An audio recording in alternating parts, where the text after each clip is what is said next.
Mga kababayan mo, sir, this is Jam. Actually, good afternoon na. This is Jam, the Filipino channel ang inyong pong likod. So today is July 27, 2026 at yung ngayon ay papunta dito yan sa may St. Mary Street, corner ng St. Paul, sa may Santo Niño Village. Tunasan, Muntinlupa. At dadalhin po natin sa may Ayala Mall, South Park, Coffee Bean and Tea sa may National Road, Alabang, Muntinlupa po yan. Okay, so magbabalik po tayo mamaya unti po pag nakakuha na po natin sila. Disclaimer naman po, ang content po natin ay kalsada at hindi ang passenger. Kaya nga naman, sakasakali man po na may marinig kayo mga pangalan ng lugar, pangalan ng tao, pangalan ng organization sa government o private man yan, ay wala pong kinalaman ng channel na ito at wala pong pinapatungkulan. Lahat po ng pinag-uusapan dito ay bawang dito lamang po yan sa loob at wala pong pinapatungkulan sa labas. Magbabalik po tayo mamaya mante pag nakuha na po natin itong ating susunod na misyon. Pangulo sa kanyang salita, sa kanyang speech, dahil matcha ang abang po siya mismo at sa kanya natin maririnig. Thank you, thank you.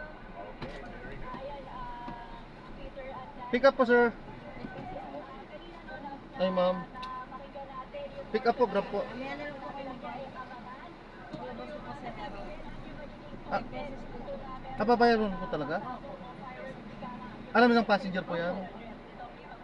Sige, bayaran ko, pero alam niya yan ha? Babayaran niya sa akin ha? Alam po niya yan. Ah, Pakita sige. niyo itong ticket. Kasi siyempre lugi ako kapag alam niyo na naman, naghahanap buhay. Awal niya yung ID niya. Tsaka Sige, sige.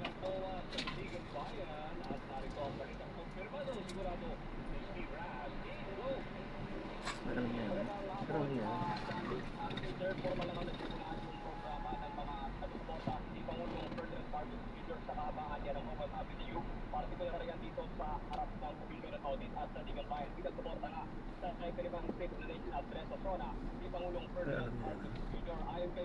niya yan. Wala ang anong kinalaman ng Pangulo sa mga kaso ng korupsyon sa bansa dahil siya mismo ang nagbunyag ng mga mataybat sa Mariama Flood Control Project. At ang gradong ibibigay niya, 10 out of 10, ang gradong ibibigay niya sa Pangulong Marcos na naging Pangulong nito sa bansa sa mga nakalipas na taon. Anya, normal lamang na magsisisi si Pangulong Marcos sa mga issue ng korupsyon at yung pang anomalya sa bansa dahil siya ang sinubuyang Pangulo ng Pilipinas. Umasa mga tagsuporta ng Pangulo na malilipaso na ang pinakauling kalagayan ng mga flood control projects na unang binigyan din noong nakarang taon dahil sinilang marinig ang mga akbang ng administrasyon laban sa bullying sa mga paaralan at ang mga plano para pangapababa yung presyo ng mga pangunahing bilihin. Panawagan naman nila sa mga pumapatikos sa Pangulo na alamin muna ang pag-aralan kung sino umano ang tunay na may pananagutan sa matagal ng suliranin ng kahirapan sa Pilipinas. Inaasahan nga ayon sa alusyo ng pamunuan o ng organizer ng grupo dito ng pro-BPM supporters. Alas 6 na nagsabitin na sa maratapos yung programa. Right after pagkatapos yan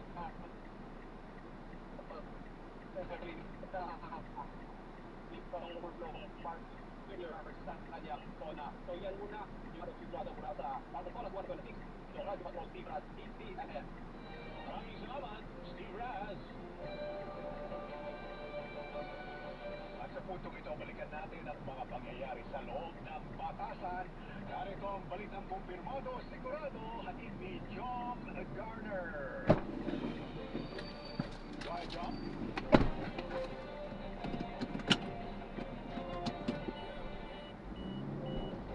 John? Hello.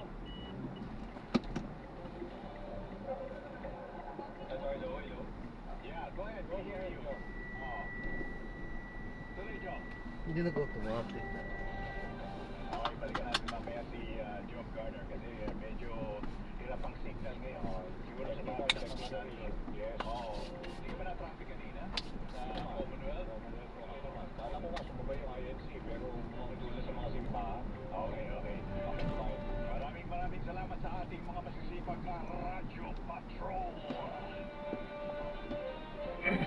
At sa puntong ito, marami nagsasabi na itong panglimang zona ni Pangulong Marcos Jr. ay magiging napakahalaga in terms of ano ang kanyang iiwanang legasiya for the next 2 years.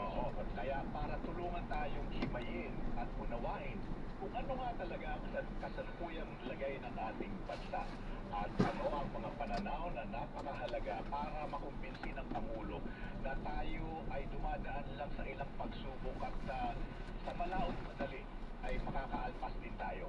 Makakasama natin, ito po parang Holy Week lagi, every zona, kasama po natin siya eh. Oo, ay kami natutuwa na nandito siya ulit.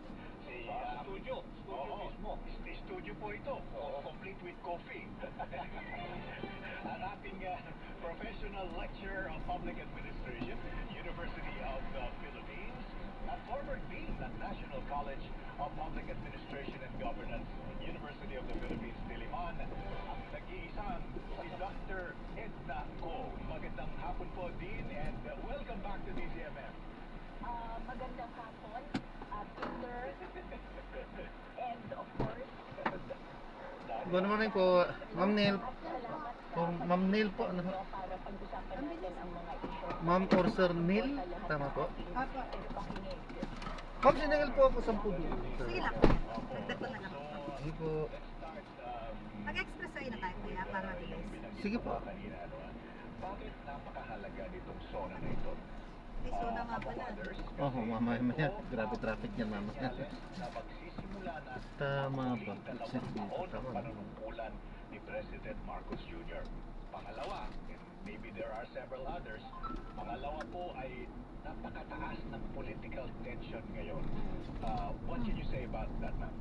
Actually, tama ka, Peter, no? Pero gusto kong sabihin, Wala na ng laman yung itong mga natin. natitirang pangalawang zona ng Pangulo, ngayon mismo, ang pinakamahalaga kung ako yung tatanungin kasi parang yung huli, pasasalamat wrapping up na yun eh.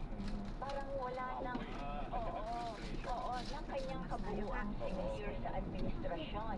So parang ano lang yun, farewell na, no?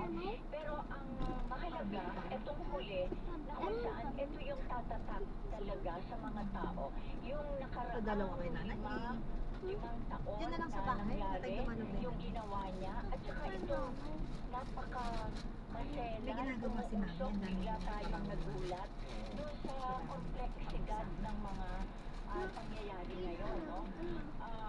So, isa yun, kaya sa akin napakahalaga nitong zona na ito. Kaya, Ito yung home stretch. Parang somehow, di ba? oo eh. Parang ito na yung medyo concluding ano na niya. Kasi magpapaalam na siya next year doon sa huling zona. Kaya napakahalaga nito.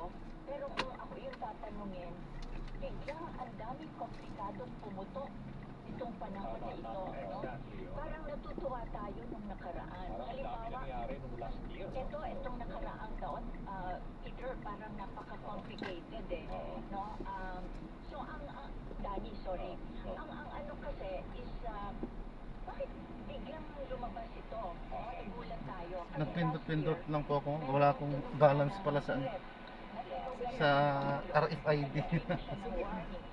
Pero parang yung mga actors natin sa lipunan walang pakundangan lumabas talaga lahat yung dapat lumabas. Kaya parang ano ba Pilipino sa nakaka-overwhelm itong nangyayari dito.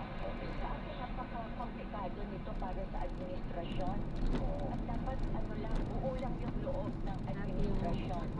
Pero itong huling survey, if I may share, partner, yung itong huling survey lumalabas, sana huwag masyadong mag-highlight sa mga achievements ng Presidente. Dapat daw solusyon ang gustong marinig ng mga tao, lalo na yung prices, yung power rate. Kasi ba yan ang mga common concerns ngayon? Tingin niyo ba may valid yung observation na gano'n? Ako makikiisa ako sa karamihan ng kababayan natin. Tingnan yung solusyon. Ano ngayon, di ba? Dahil nangyari na ito, komplikado ng problema Yung epekto sa mamamayan, yung ang taas ng cost of living, di ba? Inflation, at nakadagdag pa dito, hindi lang yung usapin ng dito sa bahay natin, yung corruption. Ang tindi ng level ng corruption, no? Hindi lang yon ang nakakabigat at nakakadagdag, yung galing sa labas, yung gera na bumutok, Na hindi naman natin na kontrolado. hindi naman natin kontrolado. And yet yung epekto nito matindi sa gas, sa oil, ba? Yun halos yung fuel na bumubuhay sa lahat ng ginagawa. Ang hindi nito eh, ang in fairness sa administrasyon, hindi. Pero, sa bilang domestic international, hindi natin kontrolado. Yeah. Parang wala kang magagawa. Opo. Isa yun. Isa rin yung threats ng China, no? Hindi ko kabisado yung ano ma'am. Kaliwa yan ano po. Opo. Kasi pagka kanan, National Highway. Opo. Diyan tayo pinapadaan sa kanan. Kayo po, ang expressway o National Highway po? Hindi po ba traffic? Hindi ko alam eh. Ay, traffic po. Kaliwanan lang po kayo. Mhm. Sabi nga nung iba, kawawa naman si Paulong Marcos Yan, dahil ang bagal po ng talaga takbo. mga nangyayari ngayon, may kasalanan niya. Subalit, ang tingin ng marami, Kaliwa ko sa kanan po kayo agad. Ayan na po ng yung mga sinasabi, pinag-uusapan natin na presyo ng petrolyo, itong nangyayaring impeachment, di ba? Parang it's a perfect storm para sa administrasyon ni Pangulong Marcos, di po ba? So, ang tanong, Hindi rin pala umaabante. Ayun. SONA, the BBBM, what can he do? I mean, pinag-iisipan ko yung malalim yung panggagalingan eh. Dahil napakarami ng mga problema ngayon na bayan. Kaliwat pa, problema. What can he do to more or less Tapos sa kanan po kayo. ride over the waves and kanahin? And then, maramdaman ng tao na at this time, I'm really serious. Meron tayong mga gagawin at pag-ipakinapang ito para sa takbo ng ating buhay at kabuhayan sa Pilipinas. Para sa akin, Peter, yung concern pa rin ng isang executive ang pangunahin. Ano ang measures, ano ang hakbang na pwedeng gawin upang ano tawag doon? Mapagaan yung cost of living, yung pagtaas ng mga presyo, yung kulang na kinikita ng mga kababayan natin. May mga ilang papitik-pitik na solusyon siya binibigay doon. Kahit pa paano, pwede sabihin ng kritiko, kulang yan eh. Kahit pa paano meron, no? Merong dagdag na ginagawa. Kasi yung corruption, isa rin yan sa dapat bantayan at pag-iipitan. Kasi yung issue ng corruption, sa control naman yan ng executive eh. Yung mga talaga. iba't iba